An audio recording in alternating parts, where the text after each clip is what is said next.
with the point 0.5, point 0.6 weight miss. So it's a little bittersweet, but it's all right. Was there anything else this week that you just alluded to besides the weight issue, the 0.5? Oh, I was sick. I was sick as shit. We had to take a Z-Pack. Sunday, I think. And then when I got here, I found out that Monday, my oldest son got sick. Tuesday, my daughter got sick. And then Wednesday, I got the text saying that my son had it. So, and then on top of that, I had my mom and dad at the house. So we had to go through a lot with the trying to stay focused and whatnot. But, trusting my team, trusting myself, trusting everyone around me. But it never got close to you having to pull out of the fight on fight. Oh, hell no. I knew Saturday or Sunday, I was like, oh, this is about to be my flu game. I was like, I feel like shit, but I'm about to fuck him up anyway. You mentioned that you had never trained for a fight before in anything more than 3 weeks. It's hard to believe that someone in the top 15 of any division just can go more than 3 weeks like that. Yeah, basically I just get fat and I like to eat, and Coach kind of tells I may smoke too much. So with that is a lot of eating and being able to enjoy. I just didn't know how to balance my life out. And now we've been working on the things to actually balance out everything to do what I need to do and be more dedicated and focused on this goal. And you said at Media Day in your last fight, it kind of clicked with you that you're going to be the world champion at some point. Is that what you're referring to, like moving forward, like all these changes you made? Yeah, so that was the start of it.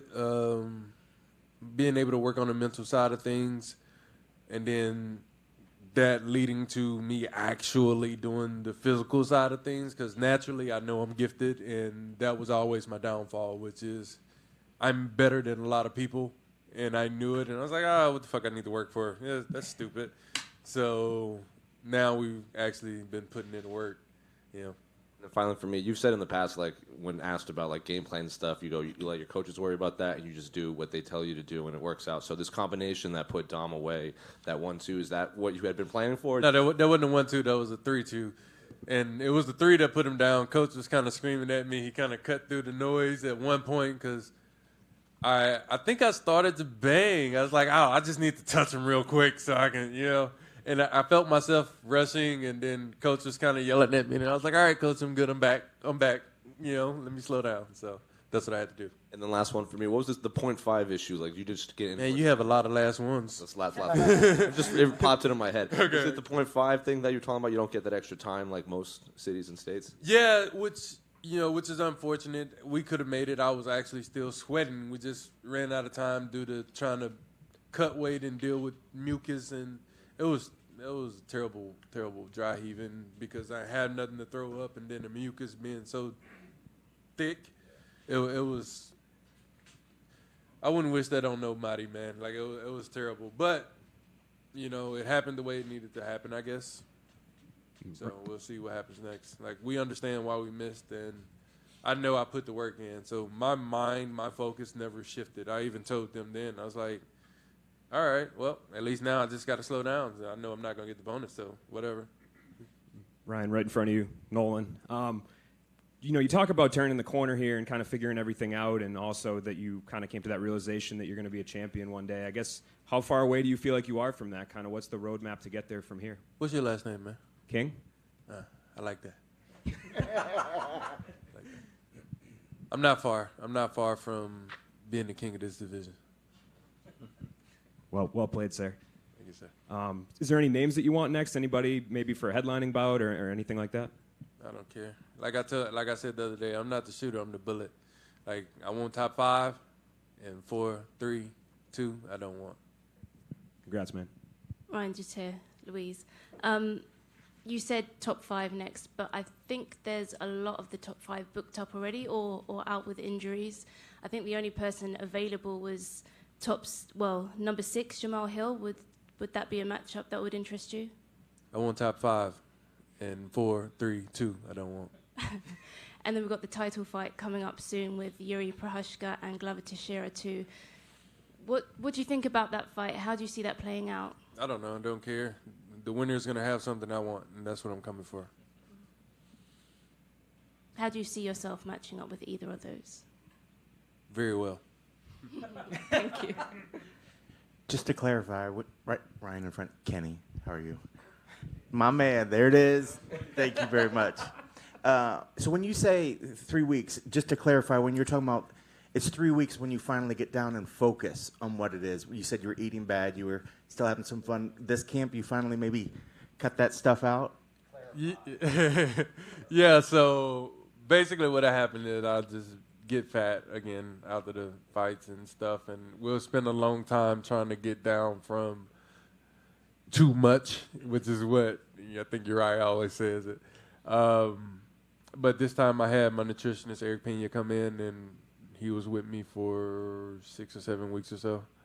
And we really dialed it in and honed it in. And I've been working with Mike Scacia at ESP, and we just it's been a different ball game. Like, I've always did all this stuff, but the truth is I didn't do it for a fight. I've been doing it for the scale, truthfully.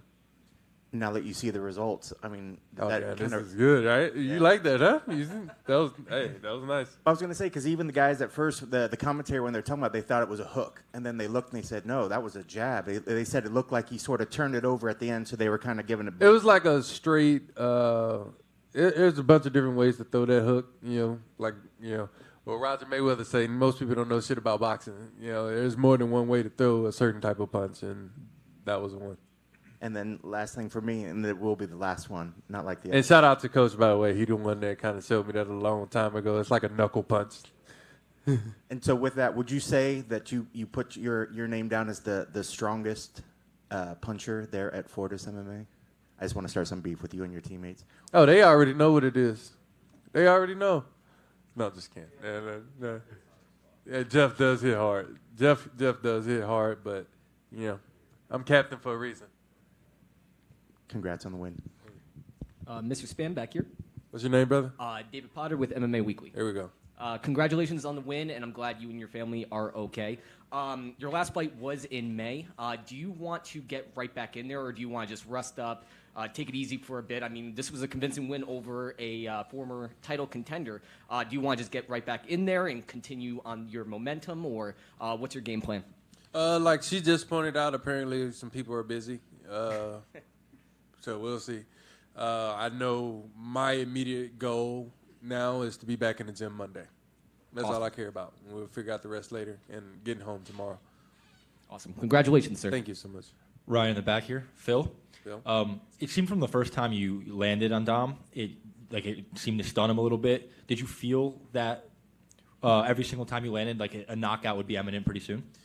I told my coach a few weeks ago, I was like, I want to get his neck, but I feel like I'll accidentally knock him out. And yeah. And you said you're not far from a title, or in your head you don't think you're far from a title shot. Dom, I mean, his resume speaks for itself. The 3 guys that he lost to were eventually ended up becoming champions, all 3 of them. So do you think the prestige of Dom's name on your resume makes it easier for a title shot coming soon? You tell me. I mean, the last 3 people he fought held the belt, right? So we'll see. Thanks. Congrats. Ryan. Call me Crabs. I said congrats. I just I choked up a little bit. A little tickle in your throat? Yeah, a little tickle in my throat. Ryan, to you, right? He's chilling I'm with Sure Dog. At one point, you looked like you were almost at a guillotine. How close was that? It wasn't really close. I think he tucked his chin, but at that point, I really wasn't worried. I could hear my coach kind of talking me through the situation, trying to figure out what I wanted to do. I tried to snap down. Snap down didn't work, and kind of, I couldn't get his neck. So, I'm pretty sure he was well prepared for that. So we had to go to Plan B. Yeah, and I'm looking at the rankings. You said you want top 5, but not 2, 3, and 4. So that leaves 1, Glover Teixeira, or 5, Anthony Smith. Is that the 2 guys you're basically saying without saying their names? Can you count? I don't know.